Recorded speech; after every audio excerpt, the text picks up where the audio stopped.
Good morning students. आज हम निर्देशन व्यवसाय अध्ययन विषय के अंतर्गत निर्देशन क्या है, जिसे हम डायरेक्टिंग करके बोला गया है इंग्लिश में। तो ये निर्देशन के बारे में हम जानना चाहते हैं। तो निर्देशन डायरेक्टिंग या तो डायरेक्शन करके शब्द ज़्यादा इम्पोर्टेंट है उसके लिए। तो ये निर्देशन लेसन का आज हम इस पाठ का अध्ययन करेंगे। तो ये जो अभी तक हमने प्रबंध के कार्य देखे, प्रबंधक के मुख्य वैसे 7 कार्य है और 7 कार्यों में निर्देशन एक महत्वपूर्ण कार्य है, क्योंकि जो भी आपने योजना बनाई है तो उसको जो भी आपने लक्ष्य निर्धारित किया है तो उस लक्ष्य को पाने के लिए निर्देशन आवश्यक है, क्योंकि बिना निर्देशन के आपको कुछ भी हासिल होने वाला नहीं है। क्योंकि बिना उचित निर्देशन के प्रबंधक के अन्य तत्वों का कोई महत्व नहीं है। निर्देशन के द्वारा ही उचित नियोजन, संगठन, अभिप्रेरण इनके संबंधित कार्य किए जा सकते हैं और इसीलिए निर्देशन आवश्यक है। निर्देशन मतलब कि मार्गदर्शन, योग्य दिशा निर्देश, उसी को ही निर्देशन या तो डायरेक्शन कहते हैं। अभी निर्देशन का और आशय देखते हैं। तो निर्देशन मतलब कि एक दिशा निर्देश है जिसमें यह बताया जाता है कि किसी कार्य को कैसे, कहाँ व कब तथा किसके द्वारा किया जाएगा। साथ ही यह देखना कि व्यक्ति अपने पूर्ण रुचि एवं क्षमता के साथ कार्य कर रहा है या नहीं, तो उसी को ही निर्देशन करके बोला जाएगा। मतलब कि दिशा निर्देश दिए जाएंगे, आपको कौन सा कार्य बनता है वही कार्य आपको सौंपा जाएगा और आपको आपकी क्षमता से आप वह कार्य पूर्ण कर रहे हो कि नहीं उसकी जांच यहाँ पे की जाएगी और आपको उचित मार्गदर्शन उस कार्य को संपन्न करने के लिए दिया जाएगा। तो उसी को ही निर्देशन करके बोला जाता है। अभी निर्देशन का एक बोल्ड लेटर्स में जो शब्द दिए उस पर ध्यान देना। किसी भी संगठन में उसके लक्ष्य प्राप्ति के लिए उनके कार्यों का उचित मार्गदर्शन, प्रेरणा, संप्रेषण, नियंत्रण एवं उचित नियोजन ही निर्देशन है। तो आप संगठन मतलब कि एक संस्था, व्यक्तियों का समूह, तो व्यक्तियों का समूह में अर्थात किसी भी संस्था में जो भी लक्ष्य आपका रहेगा, उद्देश्य जो रहेगा, उस उद्देश्य की प्राप्ति के लिए आपको अलग अलग कार्यों का विभाजन करना पड़ता है और उन्हीं विभाजित कार्यों को संपन्न करने के लिए आप कर्मचारियों की नियुक्ति करते हो। उन कर्मचारियों को आपको उचित मार्गदर्शन देना पड़ता है, उनको समय समय पे प्रेरित करना पड़ता है, सही प्रकार से संदेश आप उनके पास आदान प्रदान करने पड़ते हैं, उनके कार्यों पर नियंत्रण रखना पड़ता है और वही जो भी ये सभी क्या आता है, नियोजन के अंतर्गत भी ये सभी पॉइंट्स आते हैं और इसी कारण से ही इन्हीं का ही ये सभी कार्यों का ही उचित नियोजन जो है उसी को हम निर्देशन करके नाम देते हैं। मतलब कि उचित मार्गदर्शन देना, विशिष्ट प्रेरणाएं देना, मतलब कि उनको मोटिवेट करना, उचित संदेशों का आदान प्रदान सही ढंग से करना, सभी के कार्यों को नियंत्रित करना, तो यही क्या है, निर्देशन है। तो इस प्रकार से निर्देशन का आशय। अभी एक परिभाषा देखेंगे कुंटज एवं ओ डोनेल की। तो इन्होंने कहा है कि अधीनस्थों के मार्गदर्शन एवं पर्यवेक्षण का प्रबंधकीय कार्य निर्देशन है। अर्थात आपके अधीनस्थ जो कर्मचारी है, मतलब कि आपके साथ कार्य करने वाले जो कर्मचारी है, तो उसी को अधीनस्थ करके बोला जाता है। मतलब कि आपके हाथ के नीचे कार्य करने वाले जो कर्मचारी है, व्यक्ति है, उन्हीं को अधीनस्थ करके नाम दिया जाता है। तो उनका मार्गदर्शन करना, उनका पर्यवेक्षण मतलब कि सुपरवाइजिंग करना, तो उसी को ही हम निर्देशन करके नाम देते हैं। तो ये प्रबंधकीय कार्य मुख्य कार्य में शामिल होता है। तो ये निर्देशन के अंतर्गत क्या क्या कार्य आते हैं, तो एक तो है आदेश एवं निर्देश देना, कार्यों की उचित विधि बताना, आने वाली जो कठिनाइयां है कार्य करते समय उन कठिनाइयों को दूर करना, आवश्यक प्रशिक्षण देना, आवश्यक पर्यवेक्षण करना, कार्यों का मूल्यांकन करना।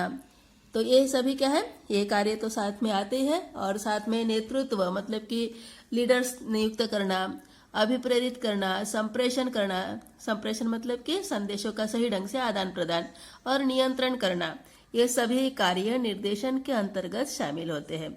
मतलब कि आदेश निर्देश देना, कार्यों की उचित विधि बताना, जो भी कार्य करते समय जो कठिनाई आएगी उनको दूर करना, आवश्यक प्रशिक्षण देना, पर्यवेक्षण मतलब कि सुपरवाइजिंग करना, कार्यों का समय समय पर मूल्यांकन करना, नेतृत्व सौंपना, अभिप्रेरित करना मतलब कि प्रेरित करना आपको, और संप्रेषण देना, उचित जो भी संदेश है वह सही ढंग से आपके पास पहुंचाना चाहिए उसके लिए कार्य करना और सभी आपके कार्यों का नियंत्रण करना। तो इन सभी कार्यों को निर्देशन में ही शामिल किया जाता है। अभी एक यहाँ पे और एक कथन है प्रोफेसर एस.एन. चैटर्जी का। उन्होंने कहा है कि निर्देशन को समस्त प्रबंधकीय प्रयासों का संग्रहित रूप बताया गया है जिसे कार्यकारी टीम को अभिप्रेरित करने तथा उसका मार्गदर्शन करने के लिए अपनाया जाता है ताकि संगठन में अपेक्षाकृत श्रेष्ठ कार्यान्वयन हो।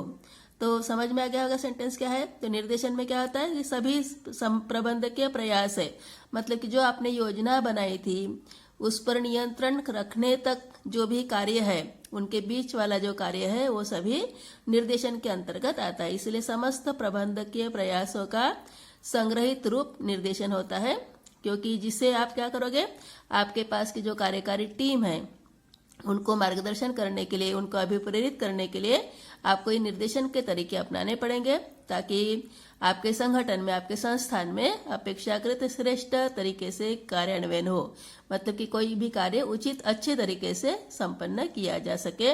तो उसके लिए निर्देशन का होना अति आवश्यक होता है। तो इस प्रकार से निर्देशन का आशय, निर्देशन मतलब कि सही दिशा निर्देश देना, उचित मार्गदर्शन देना, उचित सलाह देना, तो ये निर्देशन के अंतर्गत आता है।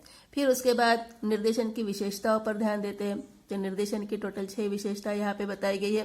पहला है कि निर्देशन एक गत्यात्मक या सतत प्रक्रिया है, सतत क्रिया है, अर्थात निर्देशन का कार्य कभी भी रुकने वाला नहीं है। आपका कार्य चलते रहेगा, निर्देशन भी आपको मिलते जाएंगे, मार्गदर्शन आपको प्राप्त होते जाएंगे, और इसीलिए निर्देशन एक गत्यात्मक या तो सतत क्रिया है। उसके बाद सभी स्तरों पर व्याप्त नीति करके बोला गया है। तो निर्देशन का कार्य सभी स्तरों पर होता है, उच्च स्तर, मध्यम स्तर, निम्न स्तर, हर एक स्तर पर निर्देशन आवश्यक होते हैं। और अलग अलग स्तरों पे जो भी संस्थान में जो विभाजन होता है अलग अलग स्तरों पे, उन सभी में निर्देशन के बगैर कार्य चलेगा नहीं, और इसीलिए सभी स्तरों पर निर्देशन का कार्य व्याप्त रहता है। तीसरे नंबर की विशेषता है प्राथमिक कार्य एवं नियंत्रण के मध्य की कड़ी। आपके प्रबंधक का प्राथमिक कार्य होता है नियोजन, और नियंत्रण सबसे लास्ट वाला कार्य। तो इनके मध्य की जो कड़ी है वही है निर्देशन, क्योंकि योजना भी आपको उचित निर्देशन के अभाव में आप योजना भी सही ढंग से नहीं बना सकते, और इसीलिए जो भी बनाई गई योजना है उस पर जब तक आपका सही नियंत्रण नहीं रहेगा तब तक योजना भी पूर्ण नहीं मानी जाती, उसको कार्यान्वित नहीं कर सकते। तो जो भी आपने योजना बनाई है उसको सही दिशा निर्देश जब तक प्राप्त नहीं होंगे तब तक आपका प्रत्येक कार्य नियंत्रित नहीं होगा, और कार्य नियंत्रित नहीं रहेगा तो ये जो भी आपने ये लक्ष्य बनाया है, जो भी आपका उद्देश्य है, वह उद्देश्य आपका समय पर पूर्ण नहीं होगा। और इसीलिए प्राथमिक कार्य जो प्रबंधक का है, मतलब कि नियोजन और नियंत्रण, इनके मध्य की कड़ी जो होती है उसको हम निर्देशन करके नाम से संबोधित करते हैं। चौथे नंबर की विशेषता है निर्देशन प्रभावी पर्यवेक्षण एवं नेतृत्व है। तो निर्देशन में क्या है, प्रभावी पर्यवेक्षण, मतलब कि आपको जो कार्य सौंपा गया है आपको, वह कार्य आप सही ढंग से कर रहे हो कि नहीं, उसको देखना, निरीक्षण करना, ये निर्देशन में आता है। और साथ में आपको कोई किसी एक लीडर के अधीनस्थ आपको रखना है, एक अधिकारी आपको सौंपना, आप कार्य सही ढंग से कर रहे हो कि नहीं इसकी जांच के लिए, तो उसी को हम क्या बोलते हैं, निर्देशन करके बोलते हैं। मतलब कि निर्देशन एक प्रकार का प्रभावी पर्यवेक्षण है और नेतृत्व भी है, क्योंकि बिना उचित अधिकारी से आप अपना कार्य संपन्न नहीं करोगे, क्योंकि आपके कार्य में जो भी कठिनाई आएगी उसका सही समय पर निराकरण करने के लिए कोई ना कोई अधिकारी, कोई ना कोई नेतृत्वकर्ता होना चाहिए, और उसी के ही अधीन होकर आप कार्य संपन्न करोगे, उसी के निर्देशन में आपको ये अपना कार्य संपन्न करना पड़ेगा। और इसीलिए निर्देशन क्या है, प्रभावी पर्यवेक्षण है एवं नेतृत्व है। फिर उसके बाद है निर्देशन का संबंध मात्र व्यक्ति से होता है, क्योंकि आपको यहाँ पे व्यक्ति को ही निर्देशित करना है, कोई संस्थान को या तो व्यक्तियों के समूह को आपको यहाँ पे एक साथ निर्देशित नहीं करना है। तो व्यक्ति को ही निर्देशन यहाँ पे देना है, व्यक्ति को ही दिशा निर्देश आपको समझाने हैं, उनको उचित मार्गदर्शन देना है, उचित सलाह देना है।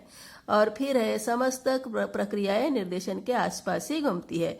तो निर्देशन प्रबंध का वह तत्व है जिसके निर्देश पर उसके आसपास समस्त अन्य घटक घूमते हैं, अर्थात निर्देशन का प्रकार स्वभाव जैसा होगा वैसे अन्य तत्व भी क्रियाशील रहेंगे। तो इस प्रकार से मतलब कि प्रत्येक बिंदु जो है, नियोजन, संगठन, नियुक्ति, ये सभी क्या है, निर्देशन के आसपास ही घूमने वाली प्रक्रिया है। और इसीलिए इस प्रकार के निर्देशन के पॉइंट है, विशेषता है, तो 6 विशेषता यहाँ पे दी हुई है। फिर उसके बाद हमें देखना है निर्देशन के सिद्धांत। तो निर्देशन के सिद्धांत टोटल 7 सिद्धांत दिए है। पहला है अधिकतम योगदान का सिद्धांत, दूसरे नंबर पे उद्देश्यों में सामंजस्यता का सिद्धांत, तीसरे नंबर में आदेश की एकता का सिद्धांत, चौथा है संप्रेषण की स्पष्टता का सिद्धांत, पांचवें नंबर पे अनौपचारिक संगठन का सिद्धांत, छठवां नंबर नेतृत्व का सिद्धांत और सातवां अनुगमन का सिद्धांत। अभी एक एक सिद्धांत पर ध्यान देना। तो सबसे पहला अधिकतम योगदान का सिद्धांत। तो निर्देशन का पहला सिद्धांत है अधिकतम योगदान का सिद्धांत। प्रत्येक कर्मचारी में अर्थात प्रत्येक व्यक्ति में कोई ना कोई विशिष्टता रहती है, कोई ना कोई गुण, कोई ना कोई कुशलता रहती है, और उस कुशलता को वह अपना अधिकतम क्षमता के अनुसार उपयोग में लाता है कि नहीं, उसी की जांच निर्देशन कार्य के अंतर्गत होती है। अर्थात आप में जो भी क्षमता है, जो भी कार्यक्षमता है, वह आप उस कार्यक्षमता का सही उपयोग आपको अपने कार्य को दिखाने के लिए होना चाहिए। ये अधिकतम योगदान का सिद्धांत है। सेकंड नंबर है उद्देश्यों में सामंजस्यता का सिद्धांत। इस सिद्धांत में संस्थान का जो उद्देश्य रहेगा वही व्यक्तियों का भी उद्देश्य होना चाहिए। संस्थान का उद्देश्य अगर लाभ कमाना है तो कर्मचारियों का मतलब कि व्यक्तियों का उद्देश्य भी क्या होना चाहिए, लाभ कमाना होना चाहिए, अधिकतम लाभ कमाना। दोनों के उद्देश्यों में जब तक समन्वय स्थापित नहीं होगा तब तक निर्देशन का ये जो सिद्धांत कार्य नहीं करेगा। और इसी कारण से उद्देश्यों में सामंजस्यता होनी चाहिए। दोनों भी संस्थान और व्यक्ति दोनों का भी उद्देश्य एक होना चाहिए। फिर उसके बाद तीसरे नंबर का सिद्धांत है आदेश की एकता का सिद्धांत। इस सिद्धांत में अधीनस्थ को मतलब कि कर्मचारी को, जो भी आपके अंडर में काम करने वाला व्यक्ति उसी को अधीनस्थ कहते हैं। इस अधीनस्थ को एक समय में एक ही अधिकारी से आदेश प्राप्त होना चाहिए। एक से अधिक अधिकारियों का आदेश एक समय पे नहीं मिलना चाहिए, तभी आप अपना कार्य सही ढंग से एकाग्र होकर कर सकते हो। चौथे नंबर पे है संप्रेषण की स्पष्टता का सिद्धांत। संप्रेषण मतलब कि संदेश वहन, संदेशों का आदान प्रदान, तो ये स्पष्ट होना चाहिए, क्योंकि जो भी संदेश आपके पास पहुंचने वाला है तो अधिकारी जैसे सोच रहा है वैसे ही सोच वाला ही संदेश आपके पास पहुंचना चाहिए। बीच में कोई किसी भी प्रकार की बाधाएं उत्पन्न नहीं होनी चाहिए, क्योंकि जो अधिकारी की जो सोच है वही सोच आपके पास पहुंचनी चाहिए। ठीक है, तो उसी को ही बोलेंगे हम संप्रेषण की स्पष्टता का सिद्धांत। पांचवा नंबर है अनौपचारिक संगठन का सिद्धांत। तो औपचारिक संगठन सीमित होता है और औपचारिक संगठन में जो भी कुछ दोष है उन दोषों को दूर करने के लिए आपके निर्देशन में अनौपचारिक संगठन का भी सिद्धांत हमें लागू करना पड़ेगा, ताकि प्रत्येक कर्मचारी अपना कार्य, अपनी कार्यक्षमता सही ढंग से प्रेषित कर सके, सही ढंग से दिखा सके। और इसलिए अनौपचारिक संगठन का सिद्धांत भी निर्देशन में कार्य करता है। फिर छठवें नंबर का सिद्धांत है नेतृत्व का सिद्धांत। अधीनस्थों को उच्च अधिकारियों द्वारा कुशल और प्रभावशाली नेतृत्व प्रदान करना चाहिए, अर्थात अपने व्यक्तित्व द्वारा कर्मचारियों के व्यवहारों में सकारात्मक परिवर्तन लाना चाहिए। तो निर्देशन में ये छठवें नंबर का सिद्धांत है नेतृत्व का सिद्धांत। मतलब कि जो भी विशिष्ट कर्मचारियों का जो समूह रहेगा तो उनके लिए कोई एक विशिष्ट नेतृत्वकर्ता भी होना आवश्यक रहेगा। तो ये नेतृत्व का सिद्धांत रहेगा, क्योंकि बिना नेतृत्व के सही दिशा निर्देश तुरंत प्राप्त होना मुश्किल रहेगा। और इसीलिए छोटे छोटे एक ग्रुप समूह बना दिए जाते हैं और उनका एक नेतृत्वकर्ता व्यक्ति वहाँ पे नियुक्त कर दिया जाता है, और कर्मचारी उनके जो भी कुछ रुकावटें हैं, कठिनाइयां हैं, उनको दूर करने का कार्य तुरंत वह जो नेतृत्व करता है उसके द्वारा संपन्न किए जाते हैं और उसके द्वारा सही दिशा निर्देश प्राप्त होते हैं। और इसीलिए ये छठवें नंबर का सिद्धांत है नेतृत्व का सिद्धांत। और फिर सातवें नंबर का सिद्धांत है अनुगमन का सिद्धांत। अनुगमन करना मतलब कि फॉलोअप करना। तो जो भी आपको कार्य सौंपा गया है, जो भी नीतियां तैयार की गई है, जो भी निर्देश आदेश ये दिए हैं, तो उनका पालन समय समय पर होना चाहिए, उचित प्रकार से होना चाहिए, और इसकी जानकारी भी तुरंत आपको प्राप्त होनी चाहिए। तो उसी को ही बोला जाता है अनुगमन का सिद्धांत। मतलब कि जो कार्य आपको सौंपा गया है वह कार्य आपके द्वारा सही ढंग से सही समय पर संपन्न हो रहा है कि नहीं, इसकी जानकारी के लिए अनुगमन का सिद्धांत भी निर्देशन के अंतर्गत अपनाया जाता है। इस प्रकार से ये टोटल 7 सिद्धांत निर्देशन के सिद्धांत थे। तो आशा करते हैं यहाँ तक का पोर्शन समझ में आ गया होगा।